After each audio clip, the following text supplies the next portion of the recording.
Hi everyone. I thought it might be quite useful to go through my experience of fitting brake reaction bars to my Morgan 44. It's a 2014 model. And I think the general consensus is that these brake reaction bars together with a panhard rod at the back are probably the cheapest and most bang for your buck when it comes to improving the road holding of your Morgan. So these are Mulfab brake bars. They come with a welded washer, and that's the end that goes onto your kingpin underneath the two washers and your 21mm bolt. And then at the other end you have a flat end, which often you need to, well, you should grind away a corner of it so it fits snugly against the chassis. And that's a simple bolt with a nylon lock nut.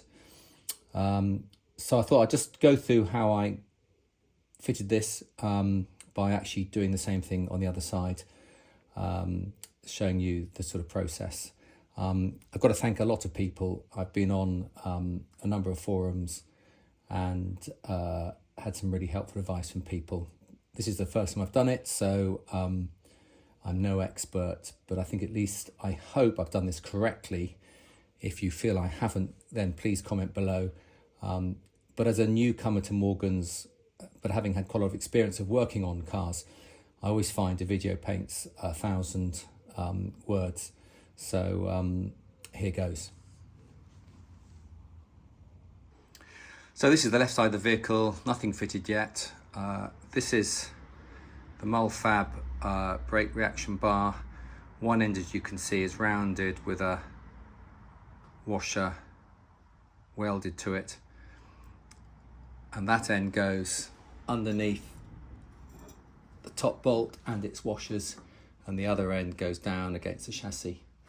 In my car, there's very little space between this bracket, which is the wing bracket, and the washers, but actually the diameter of this top end does seem to absolutely mirror the large washers. So although on the other side I did actually nip a little bit of the bracket away, I'm going to try and not bother to do that on this side. We'll see how that goes. So the general way that everyone suggests you do this, some suggest that you actually put some tension on the kingpin by loading, using a jack to just lift it a little bit. That seems sensible. And then you loosen the 21mm bolt at the top. And the general feeling is if you can remove it by hand, by finger, once it's loosened, that's a good sign, because it means everything's sitting nice and easy. And that was certainly my experience on the driver's side. Although in fact my bolt, when I took it out, was actually bent for reasons I don't really understand, so I replaced it.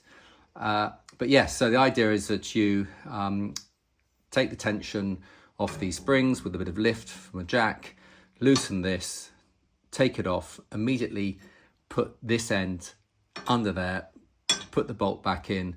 Hopefully it will take the thread easily by hand, and then you can leave it there, and then basically use that position to then work out where you want to put your hole in the chassis on that ledge. To do that, you probably need to drill from the underside, and you probably will need to take a little bit off the corner. The old cardboard trick is very useful. So you basically put that like that, mark the hole at the top where the bar goes, and then you can, as you can see, I didn't actually get the hole. There's a nice little indent there, so that's why I put that there, because it sort of sits there. Put a hole through, and then you can use that hole underneath to give it a good bang with a center punch. And I started off with a small drill. Always like to use small drill. I think this is a 3 or 4mm, and then I needed an 8mm drill to get the size right for the bolts. They suggest that actually before you do that drilling, it's worth just checking that on full lock the bar, when it's in place, doesn't rub on the tyre. And the way I did that was I used a little G-clamp to fix the loose end, if you like, against the chassis whilst I tried that out. That was all good. So having done that, drill the hole and offer up the bar both sides, and then hopefully quietly tighten everything up, and Bob's your uncle. So that's the sort of process. Let's see how we get on.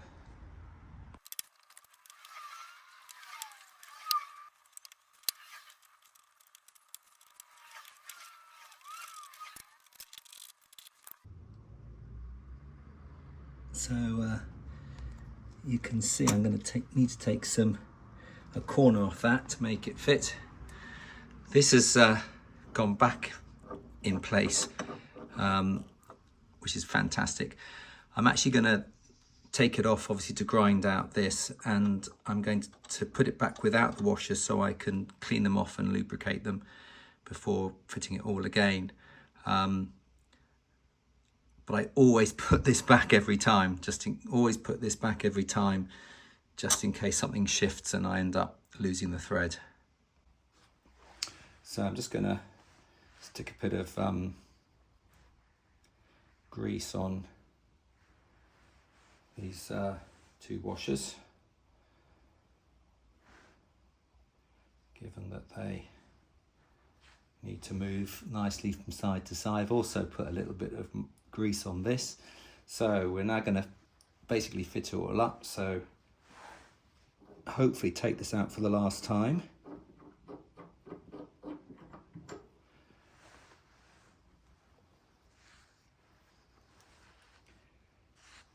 Ooh, that's fat one lower than the other one.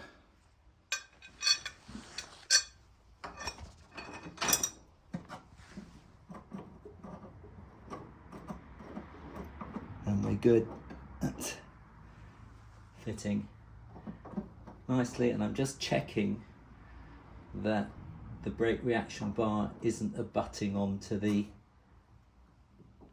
wing bracket, and there's at least a few millimeters worth there, so I'm going to leave it a bit looser than that, so we've got some movement this end.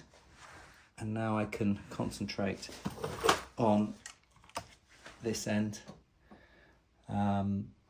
do the cardboard trick to mark the hole, and then drill up. That's sitting pretty good.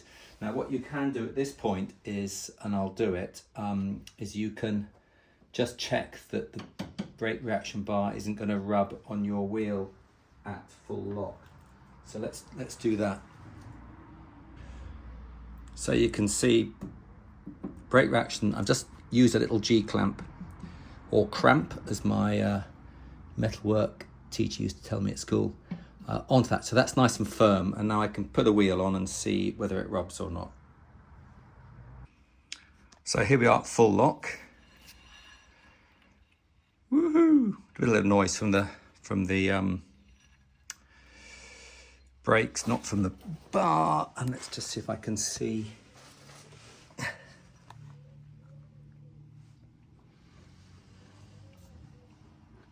Don't know whether you can see that, but there's a good gap between the bar and the wheel. So now need to drill the hole and get it all fitted up. So time to drill the hole here. This is the cardboard trick that I learned. So fitting it in there, making sure the bar is where I want it.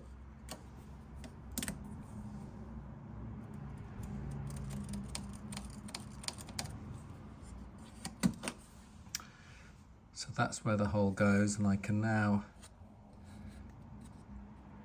punch a hole through there. Interesting enough, it's almost exactly on the same side as the other one, which is vaguely reassuring, isn't it? So let's just do that. So actually I'm going to put a left for left on this so I know which one is right. That was left and that was right. So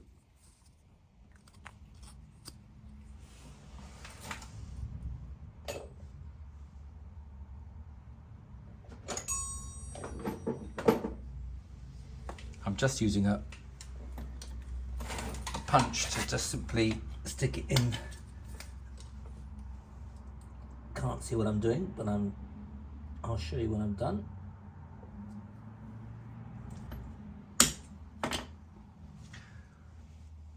So I've centre punched through the hole.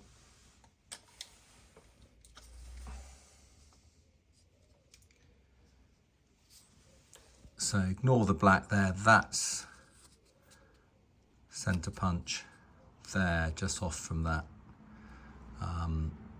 So now I can put this back in place, having moved this out of the way, and attack it from the bottom in that position.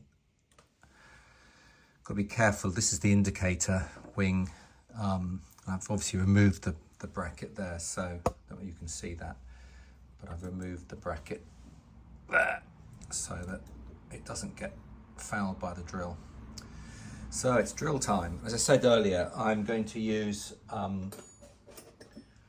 small drill as a guide, and then move on to eventually use an 8mm drill to drill a hole big enough for the bolts. So this is the hole drilled, and we'll just offer up the bolt and just see. Do it from the bottom, although of course it'll do it from the top eventually. See how close I am. That's happy with that.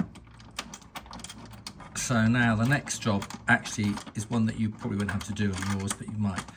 There's quite a lot of thick, waxy under. What they call in the business snug. There's a lot of underbody wax on this car, and I'm going to scratch it away actually to make sure there's a good there's several millimeters, and I don't want to tighten everything up and then on a hot day it'll all melt and end up being loose. So I'm going to scratch it away and then rust proof it with some I use dinitrile 4941, so give it all a bit of a rust proofing before I can then start to put it all together. You can see I've scraped away the wax from there. I'm going to put this back in.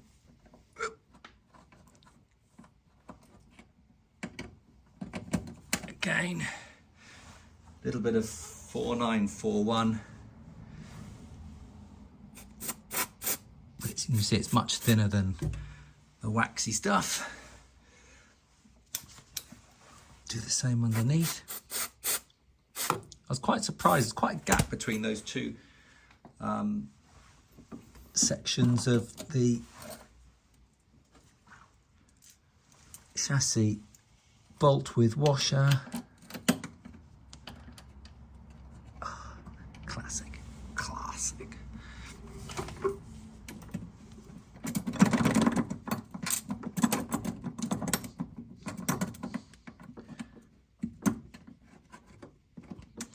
Okay, perhaps I'll leave that out for now then.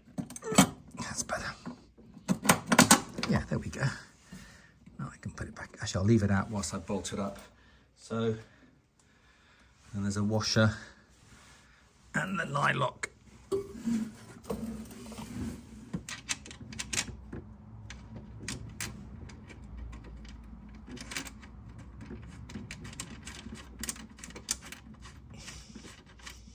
There we go. So that's both ends now loose. I'm going to tighten this one up first, and then when it's getting sort of firmish, I'll do the bottom one and then finish off by nipping up the top. Hopefully sorted.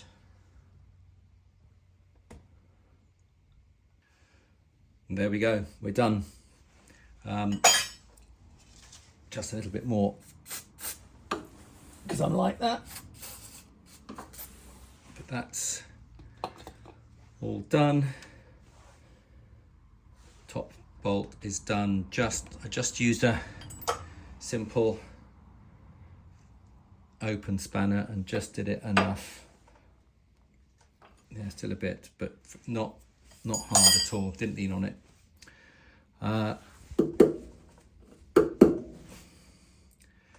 Sorted.